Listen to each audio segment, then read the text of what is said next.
I'm here with Sujhan. How old are you and what do you do for a living? I'm 31. I have a company called Arcadia Homes where we build and sell homes. I'm also licensed real estate agent with Royal LePage. So what did you learn about money and financial literacy growing up, and who taught you? Jack all. Honestly, literally went through thinking that I knew because I actually did finance at the time, University of Ontario. And I thought coming out that I knew a foundation for what money was about and how to attain, I guess, financial freedom. But it came quickly to realize that I didn't know shit all, nor did I have a good foundation. I would say this part in due to the curriculum that we learned. And the way that was kind of structured at such a young age, I didn't have the driving force to actually pay attention to a lot of things that they actually taught us as well. So it came to my realization that as I was going through life, that I wish I learned all these things like economics and just accounting and business principles that I think they taught us, but I didn't pay attention properly until I now had to go back and realize, oh shit, you know what? I need to know that in order to get kind of somewhere in this world. So did you teach yourself about how credit cards work? Like how did you learn about how credit cards work and interest and all that stuff? I learned the hard way. Me too. Yeah. Me too. Because I used to preach. I literally used to preach to my friends that I'm like, I have a $10,000 credit card when I'm like 19 years old. And I'm like, they just pre-approved me for like $12,500 now. So I'm like, it makes sense because I get to use this money because I don't have access to, I have access to this money, but I don't have it. So I can use this money to like buy the things that I need. And then I get to just pay it back at such a small monthly fee of like $150, $200. And, I get to pay it off later on.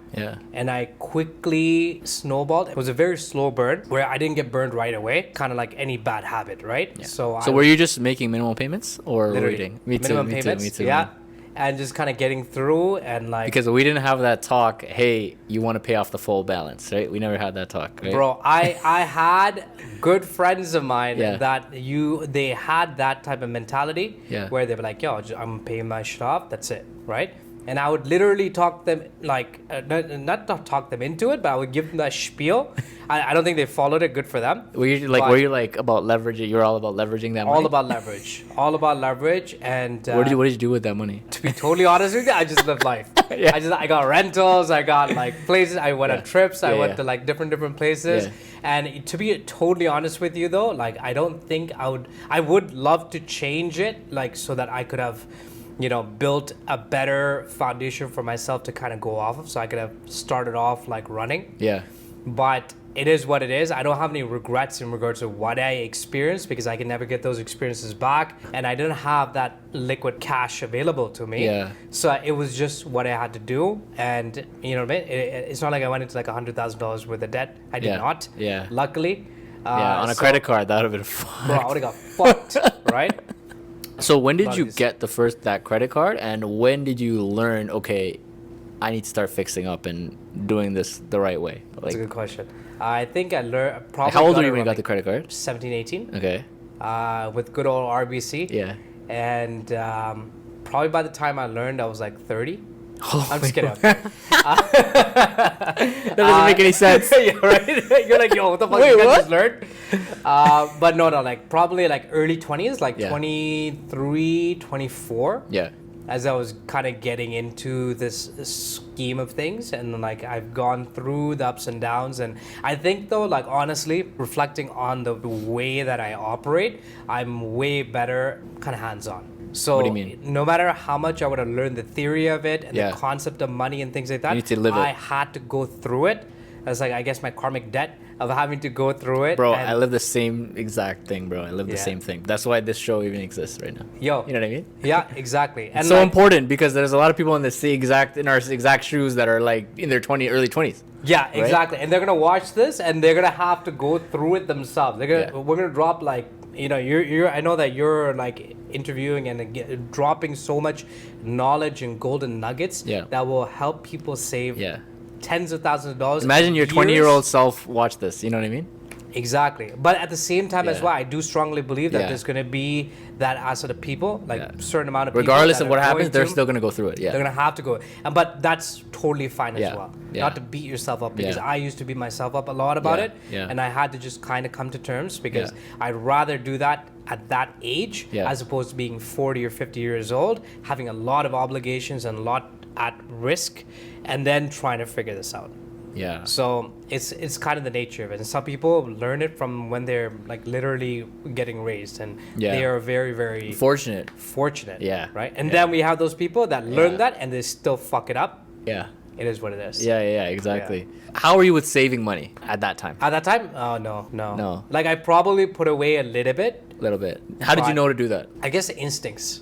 It was a kind of a rainy day fun type of thing, but Yeah. like again, like it's very, very. Yeah. I probably I accidental. struggle with saving money too, man. Yeah. Yeah. Exactly. Yeah. Right. And so yeah. Because unless someone tells you outright, hey, you got to save money, or you Yeah. see your parents saving money, Yeah. like, and you observe that again and again and again, you're not gonna know to do that. Yeah. You know what I mean? Like you're like, I got paid this money, I'm gonna go buy clothes, shoes, vacation, whatever. You know what I mean? Yeah, exactly, man. The desires are all around us, especially in this day and age. Yeah. Growing up, so we used to do the newspaper. Yeah. So me and my brothers would do that. Like the paper as route? Like, yeah, the paper route, Yeah. right? So me and my brothers, like Yeah. growing up, I was like maybe like 9, 10, 11, something in that range. Yeah. And that was my first job. Yeah. So we as brothers would do it, and then my dad would work his thing and come, and then he would help us by like driving us there and then waiting for us to deliver the newspaper and come like that. Yeah. It was a Scarborough Mirror. Yeah. And we used to get paid like literally like a set, half a set for each flyer. So we Yeah. used to insert it and then take it and deliver it and do all that stuff. So I got exposed to, I guess, money at that point. Mm-hmm. But the thing was, my mom always collected the money and she would take it and put it away for each of us, right? So whenever we made that money, we never seen it. So she would take it and do all of that ahead of time. Were you observing that as a kid?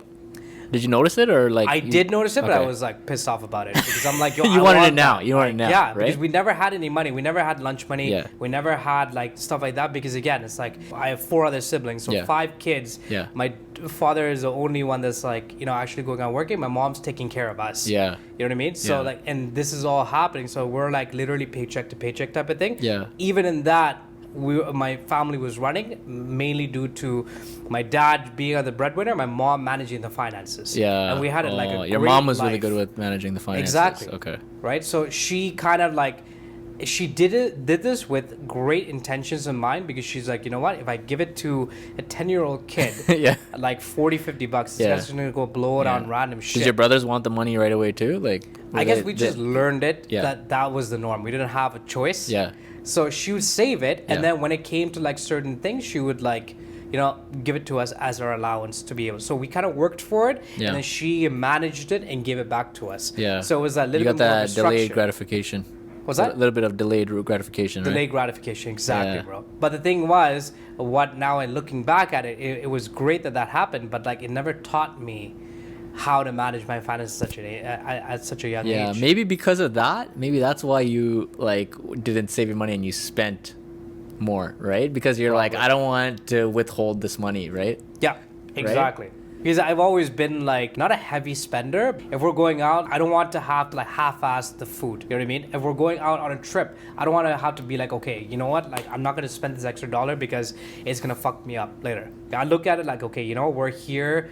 Let's enjoy the moment for what it is. Bro, that's literally me, bro. Like I literally function the exact same way. Yeah, Yeah, I exactly, function the right? exact So same the way. problem there is, I know that can be also a problem as well, but Yeah. at the same time, why does that have to be a problem Yeah. if we can now figure out a way to have that financial freedom so we can live life freely? Yeah, it's kind of like, oh, even if I put myself in a hole, I'm gonna get out of it. Yeah. Like I have the confidence I'm gonna get out of it anyways. Yeah, Which is, you're kind of just basically, setting yourself back a little bit, Yeah. right? Versus the person who's like very responsible. yeah, But then that's what pushes me to get out of it versus like, yeah. I need that kick in the ass, you know what I mean? Which is overspending, right? Yeah, exactly. Yeah, no, 100%.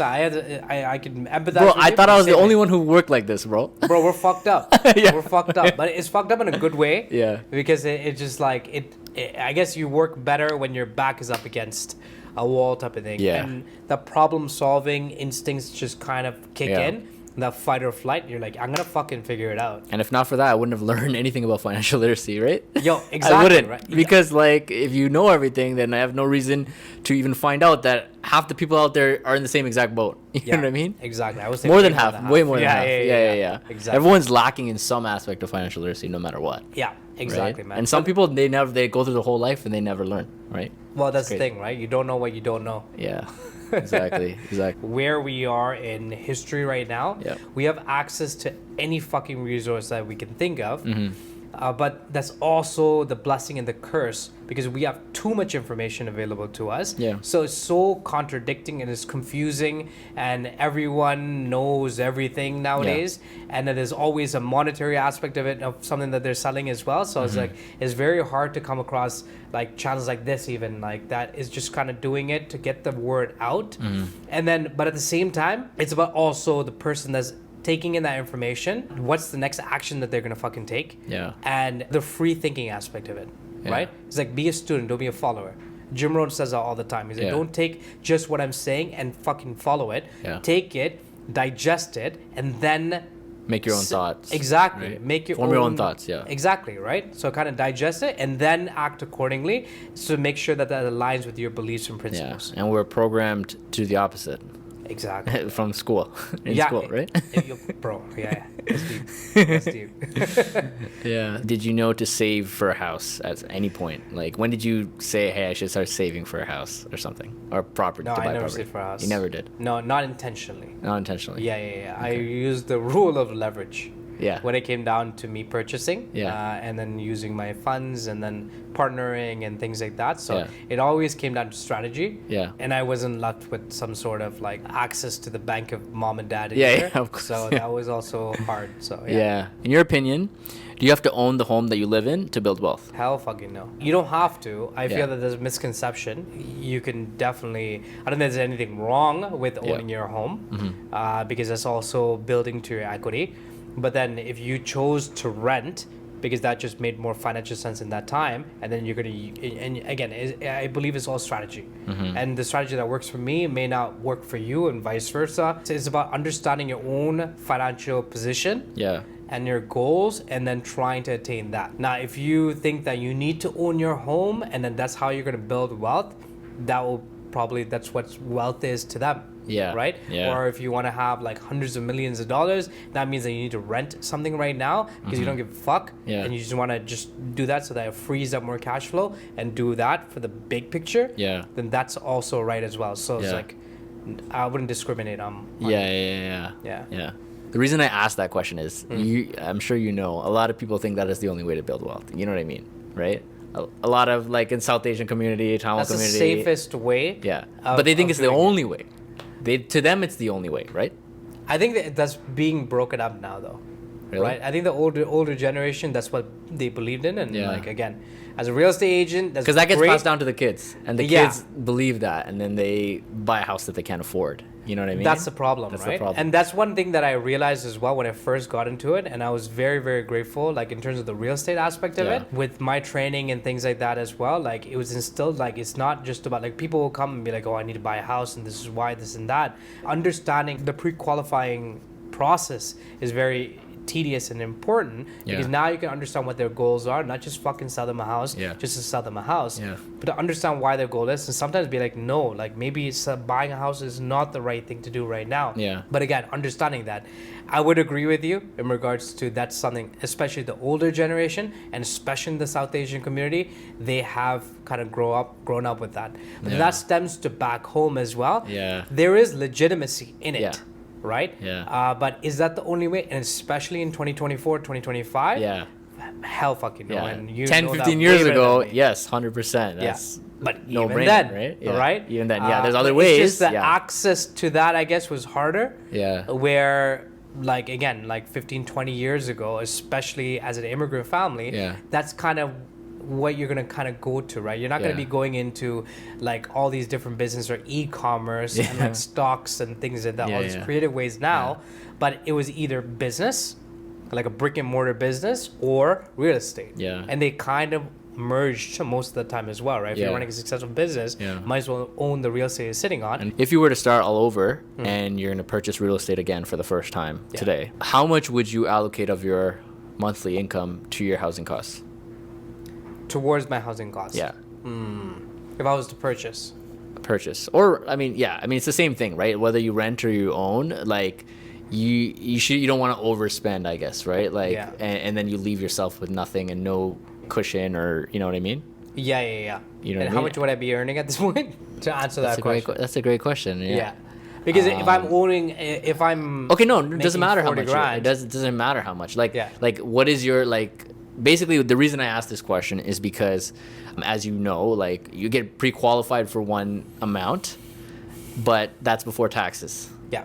Right. Yep. And that's not factoring in so many costs of home ownership. Yes. Right? After taxes, so I like to look at everything after taxes. Yes. Right? Yeah. So like what like do you like would you have a number like okay, this much percent of my take home pay is what I would be comfortable with putting towards a house, or like it's kind of hard for me to be totally honest with you, because I never really worked in the corporate field where I was like that okay, this month I'm getting X amount of dollars.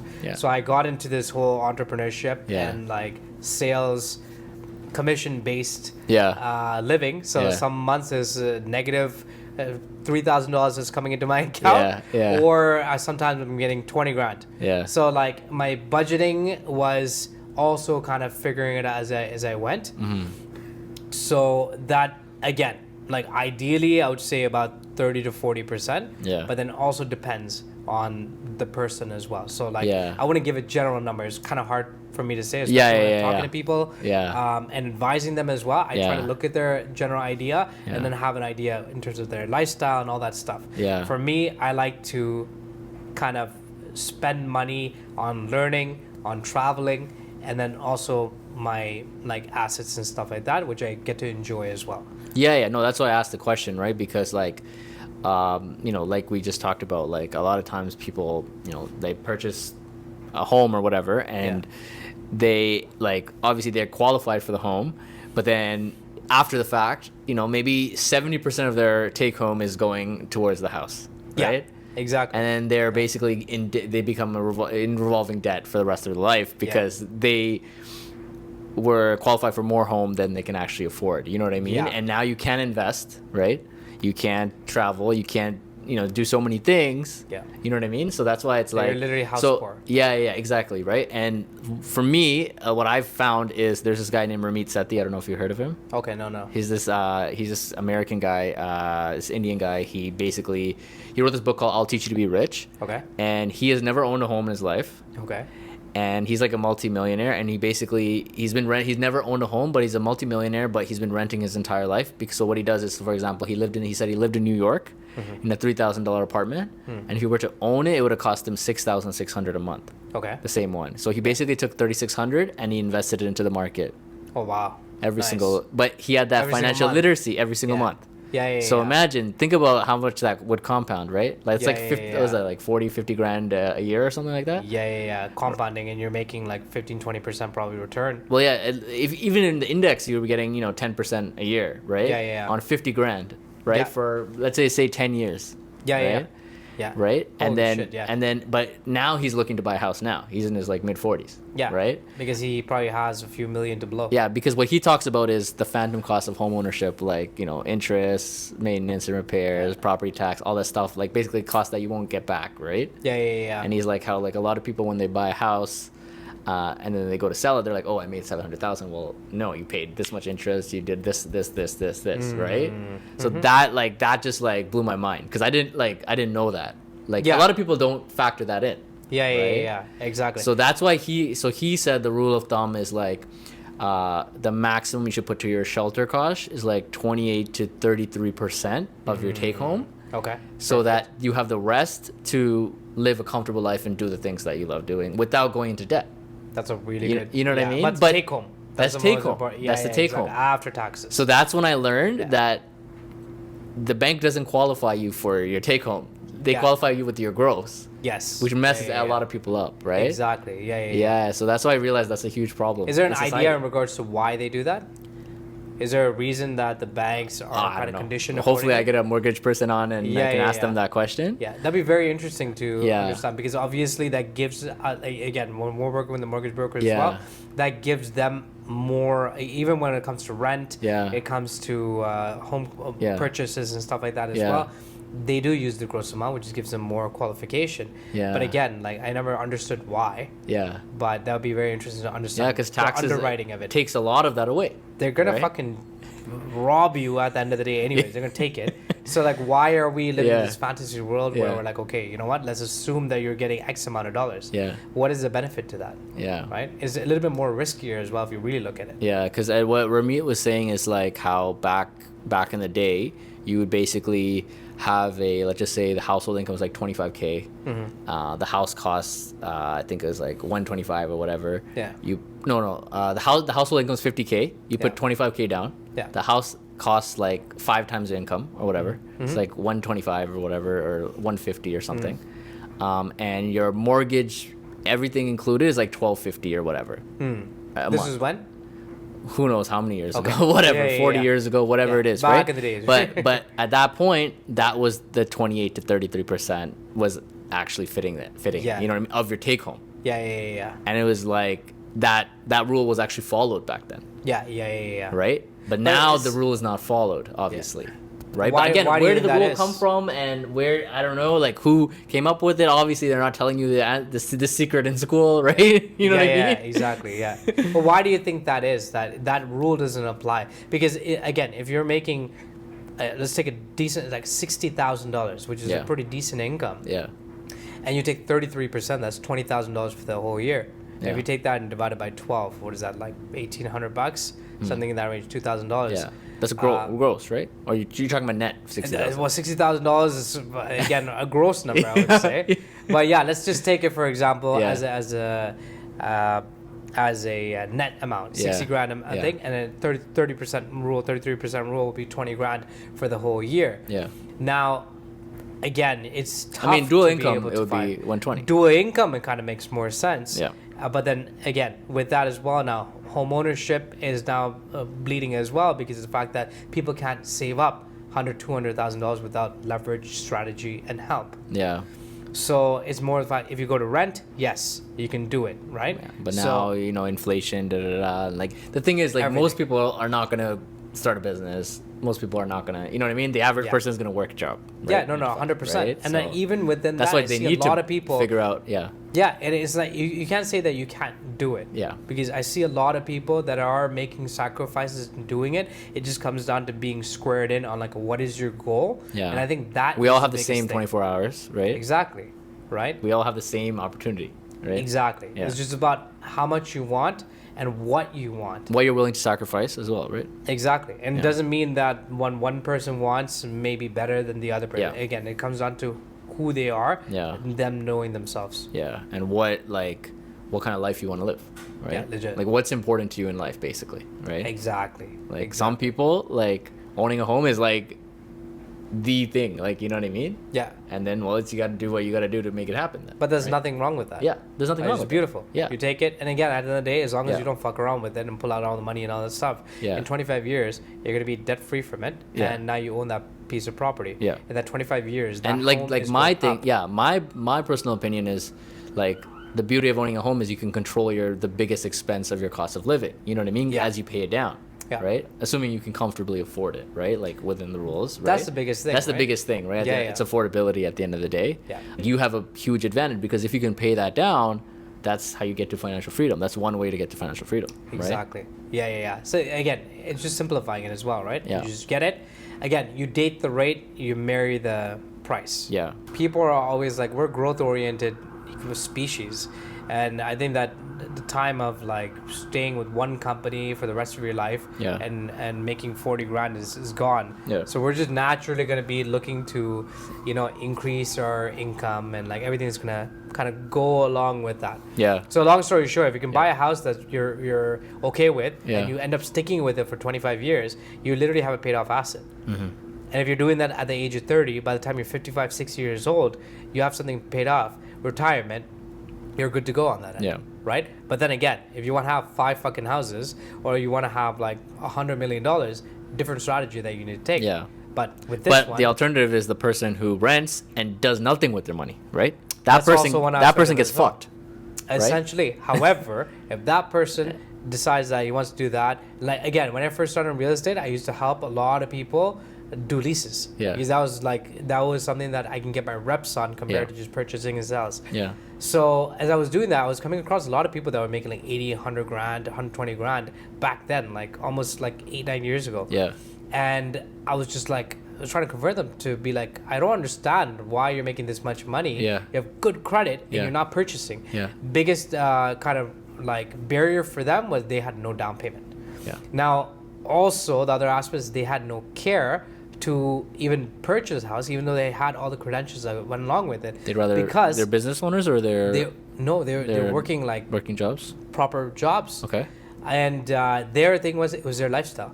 They're like, you know what? For summer, I want to go enjoy myself. I want to go to the cottage. I want to go spend money. I want to go on my boat. I have a boat. They would go buy like all these, toys and stuff like that, right? Did they invest their But money they in were- other ways or no? From my understanding, the majority of those clientele that I dealt with in that period, Yeah.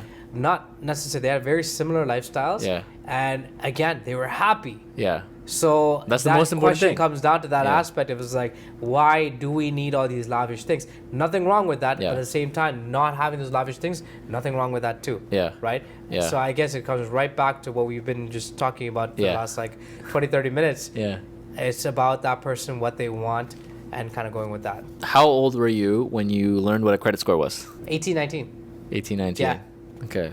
In the beginning, I actually started like looking at my credit scores and stuff like that Yeah. through Equifax and Yeah. trying to understand it.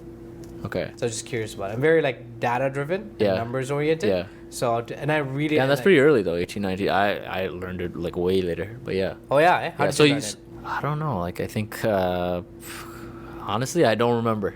I don't Yeah. remember. Like I don't remember. At some Like, point, did something have to I had happen? like the Credit Karma app on my phone at some Yeah. point.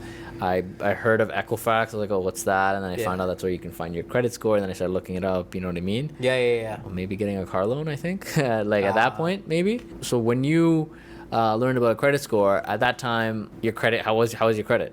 It was at that great. time? It Because was that's good. kind of when I got my credit card as well. If I was to re-answer your question, Yeah. like probably my early 20s, Yeah. and like when I actually started looking down into it more Yeah. and trying to understand it, and like now I was playing a game with myself, Yeah. and trying to see how I can increase it, Yeah. and I started understanding that it's literally a game. Like it can go down, but then you can do certain things by decreasing your utilization actually, Yeah. or increasing your. If you get a pre-approval, I can increase that and then not use it, and that also works with my utilization without me making any sort of payment, Yeah. and that increases my credit score. And so it was How did you like learn that? Like just Literally from looking trial at and it? error. Trial and error. Yeah. Again, that's the type of person that I've learned that I am. Yeah. It's That's just sick though. That's sick. application. Yeah. Yeah. Yeah. So it's been great, and I had a coach that used to tell me about. It was a business coach, and he would say, "There's no such thing as losses, wins or Lessons. you're learning."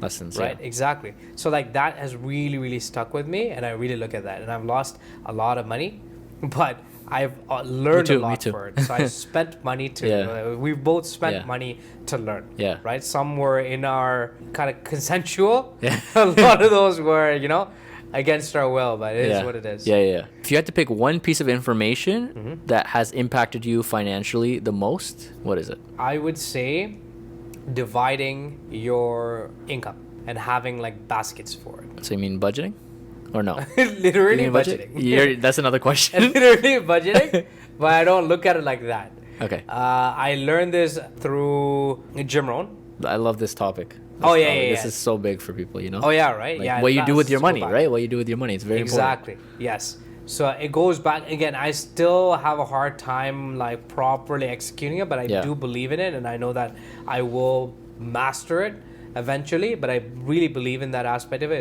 It's like you get $1, and then you take that and the way that you kind of put it away. So you put it for savings, you put a small piece for charity, you put a small piece for taxes, Mm-hmm. and then you put a small piece for like your day-to-day living type of thing.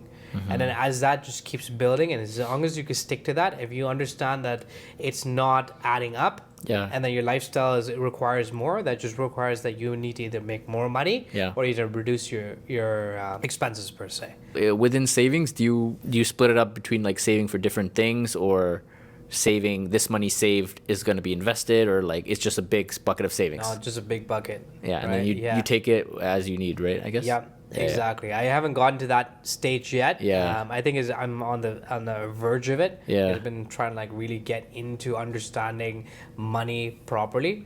All this time has just been kind of like through my own experiences and then being around the right people, understanding it like that. But I think that for the next chapter, I'm really trying to gear down even more. Because there's just so much to learn. It's just fun. Right? Once you understand like how it is the game. And you're never gonna be able to just know it all. There's just, especially in this era, there's so many things that are changing. So I'm very excited about that, and like how you can kind of I think it's a constant reorganization as well, restructuring of your money to be able to make it work for yourself. And that's been my goal, to try to become financially free, so that my money is just fucking working for myself, and then the rest of what you do is just for shits and giggles. Speaking of things changing, I don't know if you know, but have you heard of EQ Bank? I've been exposed to that name. What is it? So EQ Bank is like, it's like the seventh. It's basically backed by the seventh largest bank in Canada, Equitable Bank. Okay. And it's an online bank. It's my favorite bank because it allows you to create multiple savings accounts, and you can rename them for whatever you want. Okay. No other bank will let you do that. First of all, obviously it has the benefits of like, you get high interest, you get 3% interest in your TFSA. There's all these other things. They refund, like you can withdraw from any ATM in Canada, and any of the big bank ATMs, and they'll refund you the fee that the bank charges you within 10 days. Most people don't know that. Like that's how they're trying to get customers, right? The savings thing, like I basically put like, okay, this money is going to go to vacation, this money, and then they're all earning interest, right? All of them are earning interest. And I really like that because the other banks will charge you for each account that you open up. You know what I'm saying? Whereas EQ Bank is free. It's on no fee banking, right? Sick. That's why I kind of mentioned, you have different buckets and stuff, because like that's what, like me personally, I gravitate towards that. Because if I had one bucket, I would just pull and be unorganized with it, versus it's like, okay, this money is for vacation, this money is for this money is for that. This money is like my opportunity fund, for example, right? Like I like to have an opportunity fund. Yes. You know what I mean? Exactly. I appreciate that about you, because you're very like, you're structured and like you're very analytical on certain things. But I still made the mistakes, like, I'm a little analytical, but at the same time, like, still, we're very similar. Yeah, exactly. And that's what like I'm actually trying to instill further into myself, is that I am analytical. When it comes to a lot of things, but like the organization and the structure aspect of it, because like the learning about the the trial and error with the credit score, like that's very analytical. You know what I mean? Like I wouldn't, like I had to watch a video on it or something. You know what I mean? I wouldn't be able to figure it out if I was looking at my credit score and then trying this. Like I don't think I would ever think to try it and figure it out that way. You know what I'm saying? That to me is like very impressive. Thank you, bro. But like again, it's risky as well. And that was at a young age you were doing that, right? Exactly, right? But like again, it's fun. What would you say is your biggest money mistake? My biggest money mistake. Okay, so other than do you have more than one? Called PKK. Yes. Okay. There was one. No, tell that story. You can tell that story. No, I have an even worse story. Oh, really? Yeah, I get it. When marijuana got legalized. It was, I think, like, I want to say 2017, something that range. We went ahead and, like, we put some funds towards, like, the startups. And we went in, and I think we put in, like, 150, 180 grand or something like that. Who's we? Me and some, like, family members and stuff like that. And we put it in, and, like, I don't know how, but, like, I was managing this shit. And while I was trying to figure everything out, too. And we went in and we bought the stocks. We were chilling on it. So we're like, okay, you know what? We're going to wait until, I think it was like a November or so, when it was going to be. Oh, okay. When you said startups, I thought this was like private. This is public. This is stocks. This is the stock market. Medicinal. No, you're talking about like but marijuana before it got You're legalized. talking about like what's it called? What are they called again? I forgot the names of all the stocks. Tilray and yes, what's the Hexo. What's the big ECB. one? There was a big one. I forget. Canopy Growth, right? Canopy. I didn't get a chance to get on Canopy because it was already going up at that time. I know a few people that got in earlier. So I got it in, but the thing was, like I wasn't really like managing it. I was like letting it hands off is what it is. And then it started growing. It went from like maybe 100, let's say 80 grand to like 300-400 4, 5, $600,000. And then no plan to sell. You didn't have like okay, we double, triple our money, we're gonna get out. Nothing. No. It was just like, okay, you know what? Let it be legalized. And then it legalized, and then all the stocks were doing great. It was a great reception on it. And you're like, we can't lose. Chilling. We can't lose, right? Yeah, exactly, right? But then the mismanagement of it was that it started going down. I had no proper training on it. And it went down to like, let's say 300,000, and then 250, and then 200,000. And it's just like, okay, when do we sell? Okay, you know what? It might just bounce back. No data whatsoever. And then I think by the time it went back down to like 150, 140, something in that range, we took a small loss. We're like, fuck this shit, getting it all out and just call it, you know what it is. And we got the money back out. So everything that we earned up there went right back down. You broke even? No. We put money out of our pocket, but at least we had something to kind of, take back out instead of losing, because there was one that I still left some money in, and it's so you're saying zero. you sold at a loss, but you didn't lose all your money basically. We sold at a loss. So that was one thing that really, I think cumulatively we probably lost like 40, 50 grand. Yeah. Something in that range. That was a learning lesson. A very So I wouldn't say that's biggest, but that's something that really comes to mind, where it's just like, bro, if you just did some fucking research, you could have made a few $100,000 just for money kind of sitting there. There's a calculation you can do, because the stock price is actually the present value. You should know this as a finance major, right? Yeah. The stock price is the present value of the future cash flows. That's what the stock price is. So you can. I wish I fucking paid attention to school, man. Yeah. I mean, I learned this through YouTube. Yeah. Right? Okay. I didn't Perfect. know. I didn't University know. of YouTube. Yeah. There's this great channel. I've already put this out there, but it's called Everything Money. Anything you want to know about the stock market, Everything Money. Okay. That guy, it's free university. It's just free, right? Wow. You know what I mean? And there's like a software. He built a software where you can put in the financials of the company. It automatically pulls the financials of the company, and it shows you basically. You can basically essentially, if you basically watch a few of his videos, you'll learn how to input the proper inputs in. Yeah. And you can basically see what the stock is valued at today. Wow. What price it should be it is worth today, basically. And then you can see if it's overvalued or undervalued. Yeah. So you know whether to buy it or not. You know what I mean? It's amazing. Or whether to sell or not. They have like 8 pillars, and like if there's X, it'll automatically say check mark or an X if that stock is not meeting the expectations of that requirement, whatever, right? For like a good investment. Yeah. So it's very deep. It's a lot more complex than hey, this one macroeconomic thing that happened. Yeah. You know what I mean? Exactly. But that's what most people think, and what happens is, what I find is, a lot of people, they go through an experience like yours, and then they avoid the stock market forever. Yep. Right? Or exactly. In my case, I just was like, okay, well, what did I do wrong? How do I do this the right way? Yeah. You know what I mean? Yeah, and I start studying. The curiosity of it. Again, yeah, it's curiosity. Right? Yeah. But a lot of people get traumatized.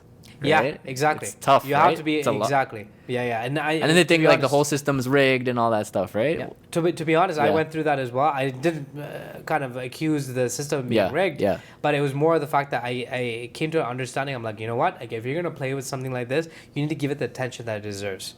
And I think the mistake that I made at that time was I was young. I wasn't really paying attention to it. And there's so many moving parts. Yeah. And as you were explaining, there's so many tools available to us as well. Yeah. If I just put half an hour to an hour of properly actually being focused and trying to learn it, then I would be able to, pull out earlier. Yeah. And like I said earlier, like it's like a Rubik's Cube, right? You figure it out, you generational wealth. Right? Exactly. But that's also another thing I realized as well, is just that action showed me that that wasn't really what I was supposed to be doing. About. Yeah, exactly. I didn't want to learn it, but right now I'm actively trying to learn more about it, because my time has come to learn more about it. Yeah, so it's just like a layer, I love to hear right? that. Yeah, it's beautiful because again, it's just like that's what it is, and I've seen that throughout life as well. A lot of people that are watching this that are in their younger ages may experiment, and this is the time to experiment. I experiment many different things, and then it may not be the right time for that. When you're younger, you have the ability to recover from it, right? Exactly, when you man. If you don't want to be experimenting at 50, You know what exactly. I mean? But Right? again, I know a few people that have, Yeah. and like I rate them, man, Yeah. because the amount of balls that you had to have Yeah. to come out when you're 40, 50 years old Yeah. and make a whole change and literally be like flirting with the risk. Yeah. Is definitely ballsy, but you Yeah. have to have a whole different level of confidence in yourself Yeah. and understand that you're doing this like you're gonna Yeah. fucking I mean, figure it's your life to live, right? You can live it, do whatever you want. exactly. Really? Right? Exactly, bro. But yeah, ultimately, the stock market, your tuition is basically like you basically pay tuition, which is losing money if you want to figure it out, right? Like you have to lose money. Yeah. Right? If you didn't lose money, at some point the greed is gonna get you to lose money, right? Like the people who never lost money, they at some point they will. It's the same thing as a casino, right? Yes, exactly. If you keep betting, at some point you're gonna lose. If you The stock market is literally a glorified casino per yeah, se, because you're online. basically 99% of people are just buying it and hoping that they make money, right? Yeah. Like without it's speculative. They're speculating, right? Yeah, exactly. Yeah, there's always a winner and a loser. That's literally what it is. Yeah. If you want to be a sore loser, that's what it is. If you Yeah. want to be a sore winner, and then you want to be a jackass, this is what it is. In your opinion, what is the best investment vehicle and why? I would say commercial real estate. And I say commercial real estate because there's businesses all over the place that even though they are switching more to the e-commerce and things like that, that's just a face.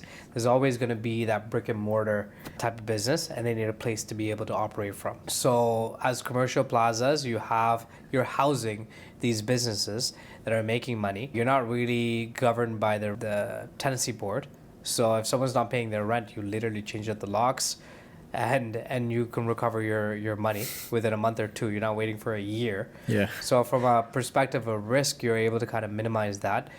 Qualifying for mortgages, you're using the leases operating income to be able to qualify on it. So you don't have to show that you're making $200,000, $300,000 to buy a $4 million, $5 million plaza. Mm-hmm. There's a lot of strategies to be able to increase the value of your asset and have a lot of cash flow. And the same idea as well. If you're able to have something that's paying for itself and within about 20 years, you're able to have that paid off, everything after that is just gravy. It's cash flow. So imagine having $20,000, $30,000, $40,000 that's just cash flowing because you have no mortgage. Mm-hmm. If that happens to be the biggest kind of expense when you're operating these type of assets.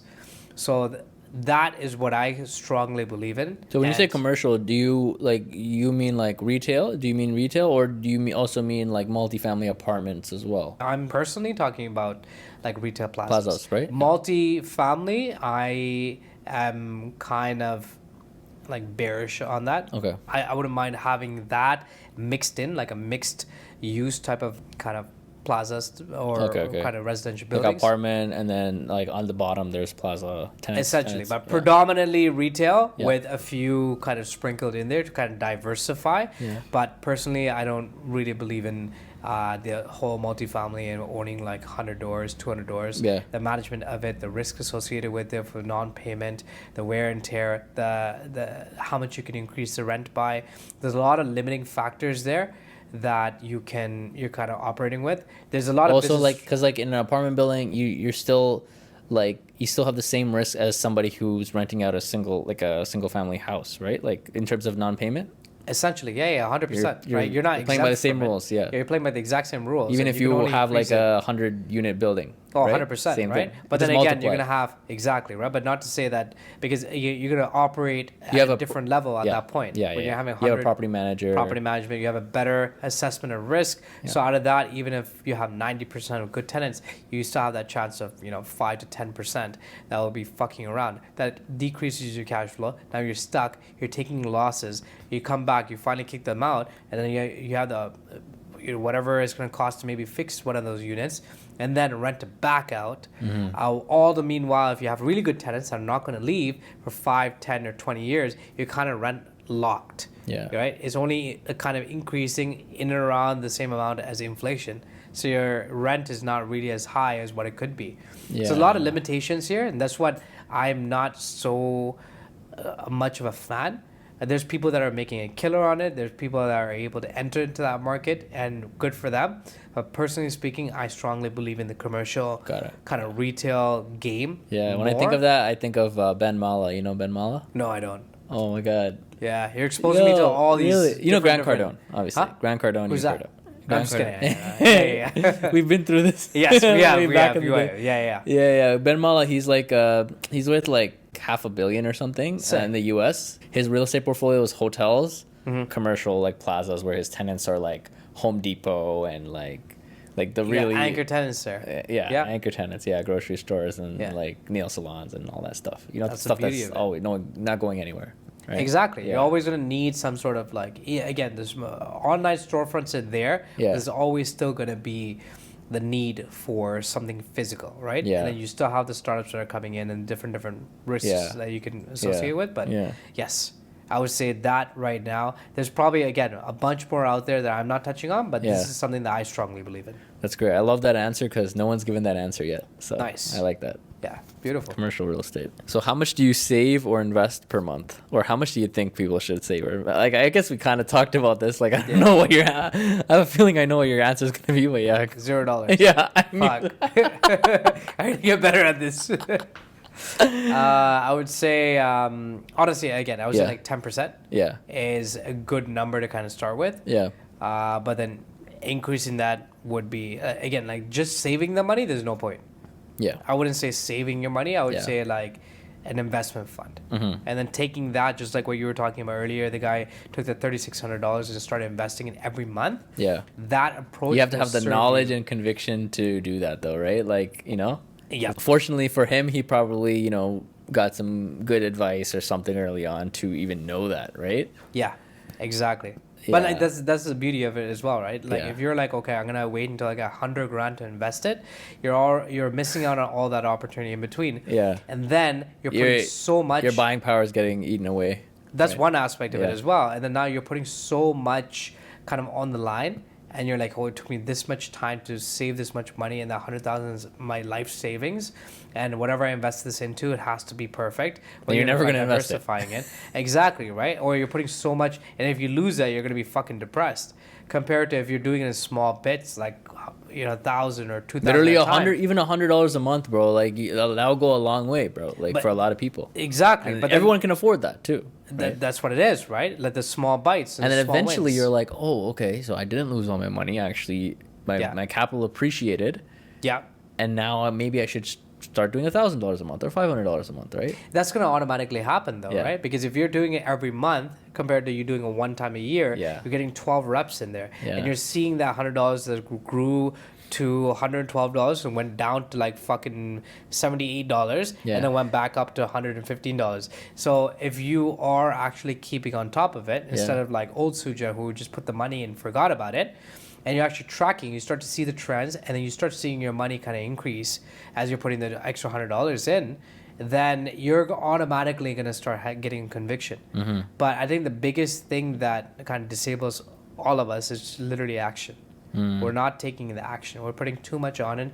We overthink, and that becomes literally the curse. And the information's everywhere nowadays. You know what I mean? That's why, like, when you're telling me these names, like, that's one of my fears that I have as well, is just like getting too much information like analysis paralysis. Yeah. And because of that, I'm like, okay, I kind of limit how much I expose myself to, which again could be my kryptonite as well. But at the same time, it's at least allowing me to take whatever action I can take, because I know for a fact that I've been stuck in that from time to time, where it's analysis paralysis, too much research, not enough action taking, and you want it to be perfect. Imperfect action is better than perfect inaction. Yeah. I know I butchered that saying, but you know what I mean. Yeah, right? no, I made a video on this. I watched this video. It was called Don't Be Broke. That's how the whole title of the video on YouTube was. Okay. It's an 80-year-old man just sitting there in like the forest, right? Okay. He just probably finished like hunting some deer or whatever. I don't know, whatever, right? Gangster. And he's just talking about, he's obviously lived life. He's financially free, I'm assuming, right?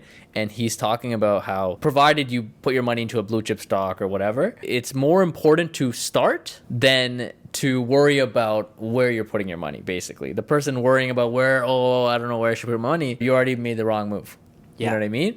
Yeah, the person who started, as long as you put it into something blue chip like Walmart or Tesla or whatever, that's it. Like, that's all you needed to do. You know what I mean? You're going to do better than obviously the person who did nothing, right? That's just constantly thinking, oh, what should I do? What should I do? Provided you are consistently investing, obviously, right? That's the key part about investing, not just dumping your money in once and then not looking at it, right? Yeah, exactly. Yeah. But then at the same time as well, not obviously blindly just being like, okay, I put my money there. Now it has to grow, right? Like obviously doing your research, but again, it's like it comes with like we as human species are addicted to growth. Right. Whatever we see some sort of return on, we are going to be going back to it. Yeah. Right. That's Whether so that's true. drugs or that's money or women or business or whatever it is, it could also be bad. But if you're seeing some sort of growth in it, then you're going to be attracted to it. So might as well do something in the good aspect of it. That's going to kind of, for this episode, we're talking about wealth and money and stuff like that. So in that region, if we're putting in that type of action, seeing some sort of growth, at least we're going to be doubling down there. So I think that's inevitable. No matter how much of a thinker you are or action taker or emotional you are or logical, if you're seeing a little bit of that growth and you can see those things, then you're just automatically be attracted to it. At this point in time, what is your overall like thesis and understanding of the stock market? And then more specifically, you want to talk about like the stock that you're invested in and why you decided to do that. My understanding of the stock market, I'm like grazing the surface. Okay. Honestly, again, I never really took an interest or too much action on the stock market itself. It's been more like real estate and the business aspect of it and things like that. Mastering your craft. Right. Essentially, yes. Right. So now I have a little bit more of the tools and I have that inquisitive mind to learn more about it. So I'm not I would say the master to be able to speak on that. My understanding of the stock market is like it's a beautiful resource and it's a long-term game. That's the way I'm looking at it. We have beautiful tools available to us, like we were talking about earlier, like TFSA, and like one big thing that's really drawing me that I'm kind of trying to double down on is like dividend stocks. Because that also not only gives us the growth, but is also giving us some sort of additional cash flow per se as well. That you can withdraw tax-free. Yeah. Or you can reinvest it. Using it through the tax-free account. Or even if you're not using it through it, it's just additional kind of revenue stream. But it's honestly like the whole diversification, understanding that there's mutual funds in there. Another big thing is just like I love business. Yeah. So the stock market is allowing me to be able to look at businesses, study how are them. they run, Yeah. and like look at the art and the science of it as well. I would say there's a little bit, there's a science associated with it, but there's also an art when it's coming like to the marketing. Like you get to participate in like a business that you know and understand, for example, right? Like if you drive a Tesla, you kind of get it. You're like a engineer, you understand NVIDIA, you know what I mean? And you probably were really early to that, you know? Or like if you use Apple products, which everybody has, right? Yeah. Too much noise. The top like 10 companies or whatever, 7 to 10 companies are the ones that are driving the most growth of the S&P 500 all the time. Tesla's included, right? How society is the headlines produce fear, and so people don't invest, right? It just gets, or you start analysis paralysis, and then you're like, fuck, what do I do, right? We're in that world where everything is like now, like right away, right? Yeah. So no one is, not no one, but a lot of people are kind of geared towards like not looking at the long-term game of it. Like honestly, the time is gonna fucking pass regardless. Yeah. So going in with that mindset, I see this a lot in terms of the real estate world as well. Whereas like when the market was doing great, a lot of people are coming in and it's just like, okay, how can I make money? It's just a fast game. I need to flip it. You put yourself under so much stress, and then when it goes down or up, there's all these emotions attached to it, and you're making emotional decisions. Compared to just putting it in, fucking understanding, doing all your research and understanding there's a long-term game, putting it the fuck in, and then watching it from time to time, but understanding that it's a 5 or 10 year play. Yeah. And if there's an opportunity to pull out earlier, you fucking make use of it and you can move on. Or if you want to retire with it, that's what it is. And if you still believe in it and it dips, then you buy the dip. You reduce your average cost, which results in higher profits down the road when it goes up, right? Essentially. It's just hard to do that, right? Like when, it's down 10%, the whole world, the headlines are telling you, the Elon Musk is, jumped off a cliff or whatever. Like, you know what I mean? Like, and then you're like, oh crap, like what do I do? And then, you're scared, right? Yeah. Instead of doubling down. Yeah. You know what I mean? Like I'll give you an example, like, Meta stock, right? Like, I remember like I think it was like maybe 2 or 3 years ago, it went down to like, it was at like $80 or something because Mark Zuckerberg put billions of dollars into the metaverse. And there's this guy Monish Pabrai. He's like this guy who he's basically became friends with Warren Buffett and Charlie Munger. Okay. And he learned a lot from them. And he's really like, I can listen to him talk about investing for like days, right? Okay. Really, my older cousin put me on to him, and he basically at that time when Meta was down and like it was getting kicked out of like the top 10 of the S&P 500. Yeah. And he was saying this stock is an easy double from here. Okay. He's basically giving out the answer. Yeah. Okay. And again, I wasn't too familiar with his credibility and his track record at that time. Yeah. Right. The stock has like 4x from there in the last like 2.5 years. Wow. Holy shit. Because what happened is Mark Zuckerberg basically laid off like half of Facebook staff, reduced their expenses. Obviously, it sucks for those people, but But ultimately, these companies are running for shareholders, right? Like that's what it is, right? And then their revenue, their advertising and all that just shot through the roof. They have the Meta glasses, whatever, those, right? And like, but why did I not buy Facebook stock? I was like, oh, double, that's not enough for me. I want a 10x, right? So I didn't buy it. Yeah. Right? It's just because I want now. Right? Exactly, bro. Yeah. It's crazy. Well, again, the countless amount of times I've been victim to that. Yeah. I've turned down deals or like did the calculation like this would make sense. I can make more money elsewhere. Yeah. But then like fuck, just do it. And again, look at the long term of it, the diversification. Yeah. Exactly. The time is gonna pass anyways. Yeah. So might as well. Well, we can control. What's the smarter thing to do is to just earn more money. Exactly. And then you don't need as high of a rate of return on everything, and you can kind of spread it out, right? Essentially, right? And to do it through the tools available to us. Yeah. Like not every single tool is you're going to be indulging in, I guess. You're going to experiment with it and see if again, only real estate is what makes sense for you, double down on that, right? It's only stocks, so whatever you're comfortable with. Yeah. That you know that you're going to be constantly like keeping up with. Yeah. Do you have an emergency fund? Yes. And when did you implement it? And why did you implement it? Okay. I implemented it probably like 5-6 years ago. Yeah. And I implemented it because I didn't have an emergency fund. And there was an emergency. So I was like, fuck. But luckily, I was able to figure it out. But it's just like I was sick and tired of always having to figure it out. So I'm like, you know what? I just want this buffer because there's been times where it was constant. Because of the field that I was in, it was just like cash flow is very important. And when cash flow is up and down, that's something that you want to fall back on. And when you don't have that buffer, my mind is not about, it's not clear. It wasn't creative. Yeah. It wasn't in that creativity mindset. It was literally survival mode. Yeah. So at that point, it's just like, it's not allowing me to be able to kind of earn or like look at all my life with that abundance mentality. It's more that scarcity. So that's what I learned, that is doing me more injustice to not have that little bit of buffer than to have it, I guess. Yeah. You know what I mean, right? Yeah. So how many like months of expenses do you keep in there? I aim for about 3. 3, right? Yeah. Cool. Do you think it's important for everybody to have an emergency fund, or what is your opinion? I would and definitely why? say so. Because you never know what's going to happen. Yeah. Right? I used to be like, oh, I'm invincible until I turned 30. And then I'm like... I still feel like that. Yeah, right? And it is a mindset at the end of the day, but it's more about the fact of like, why I mean 30 is like, I've seen things and people around me getting impacted about things that they never really, they could go disabled, or you can lose someone, or like, mentally, emotionally, or physically you can get impacted that will throw you off.